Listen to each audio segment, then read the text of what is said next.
Welcome to the Genius Cookie. Today we are going to read Chapter 1 from The Magician's Nephew. This is the first story in the Chronicle of Narnia series by C.S. Lewis. Chapter 1, The Wrong Door. This is a story about something that happened long ago when your grandfather was a child. It is a very important story because it shows how all the comings and goings between our own world and the land of Narnia first began. In those days, Mr. Sherlock Holmes was still living in Baker Street, and the Bastables were looking for treasure in the Lewisham Road. In those days, if you were a boy, you had to wear a stiff Eton collar every day, and schools were usually nastier than now. But meals were nicer, and as far as sweets, I won't tell you how cheap and good they were, because it would only make your mouth water in vain. And in those days, there lived in London a girl called Polly Plummer. She lived in one of a long row of houses, which were all joined together. One morning she was out in the back garden when a boy scrambled from up the garden next door and put his face over the wall.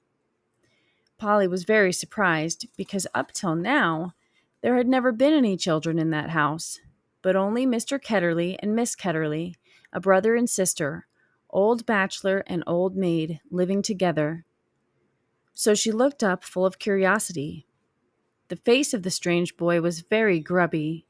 It could hardly have been grubbier if he had first rubbed his hands in the earth, and then had a good cry, and then dried his face with his hands. As a matter of fact, that was very nearly what he had been doing. "Hello," said Polly. "Hello," said the boy. "What's your name?" "Polly," said Polly. "What's yours?" "Diggory," said the boy. "I say, what a funny name," said Polly. "It isn't half so funny as Polly," said Diggory. "Yes, it is," said Polly. "No, it isn't," said Diggory. "At any rate, I do wash my face," said Polly, "which is what you need to do, especially after—" And then she stopped. She had been going to say, "after you've been blubbing," but she thought that wouldn't be polite. "All right, I have then," said Diggory in a much louder voice, like a boy who was so miserable that he didn't care who knew he had been crying. "And so would you," he went on, "if you've lived all your life in the country and had a pony and a river at the bottom of the garden, and then been brought to live in a beastly hole like this." "London isn't a hole," said Polly indignantly. But the boy was too wound up to take any notice of her, and he went on. "And if your father was away in India, and you had to come and live with an aunt and an uncle who's mad, who would like that? And if the reason was that they were looking after your mother, and if your mother was ill and was going to die," then his face went the wrong sort of shape, as it does if you're trying to keep back your tears. "I didn't know. I'm sorry," said Polly humbly. And then, because she hardly knew what to say, and also to turn Diggory's mind to cheerful subjects, she asked, "Is Mr. Ketterley really mad?" "Well, he's either mad," said Diggory, "or there's some other mystery. He has a study on the top floor, and Aunt Letty says I must never go up there. Well, that looks fishy to begin with. And then there's another thing.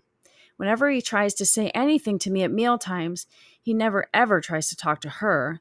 She always shuts him up. She says, 'Don't worry the boy, Andrew,' or 'I'm sure Diggory doesn't want to hear about that,' or else, 'Now, Diggory, wouldn't you like to go out and play in the garden?' What sort of things does he try to say?" "I don't know. He never gets far enough. But there's more than that. One night, it was last night in fact, as I was going past the foot of the attic stairs on my way to bed, and I don't much care for going past them either, I'm sure I heard a yell. Perhaps he keeps a mad wife shut up there. Yes, I've thought of that. Or perhaps he's a coiner. Or he might have been a pirate like the man at the beginning of Treasure Island and be always hiding from his old shipmates." "How exciting," said Polly. "I never knew your house was so interesting." "You may think it interesting," said Diggory, "but you wouldn't like it if you had to sleep there. How would you like to lie awake listening for Uncle Andrew's step to come creeping along the passage to your room? And he has such awful eyes." That was how Polly and Diggory got to know one another. And as it was just the beginning of the summer holidays, and neither of them was going to the sea that year, They met nearly every day. Their adventures began chiefly because it was one of the wettest and coldest summers there had been for years. That drove them to do indoor things, you might say indoor exploration. It is wonderful how much exploring you can do with a stump of candle in a big house, or in a row of houses. Polly had discovered long ago that if you opened a certain little door in the box room attic of her house, you would find the cistern and a dark place behind it, which you could get into by a little careful climbing. The dark place was like a long tunnel with brick wall on one side and sloping roof on the other. In the roof, there were little chunks of light between the slats. There was no floor in this tunnel. You had to step from rafter to rafter, and between them there was only plaster. If you stepped on this, you would find yourself falling through the ceiling of the room below. Polly had used the bit of tunnel just beside the cistern as a smuggler's cave. She had brought up bits of old packing cases and the seats of broken kitchen chairs and things of that sort, and spread them across from rafter to rafter so as to make a bit of floor. Here she kept a cash box containing various treasures, and a story she was writing, and usually a few apples. She had often drunk a quiet bottle of ginger beer in there. The old bottles made it look more like a smuggler's cave. Diggory quite liked the cave. She wouldn't let him see the story, but he was more interested in exploring. "Look here," he said. "How long does this tunnel go on for? I mean, does it stop where your house ends?" "No," said Polly. "The walls don't go out to the roof. It goes on. I don't know how far.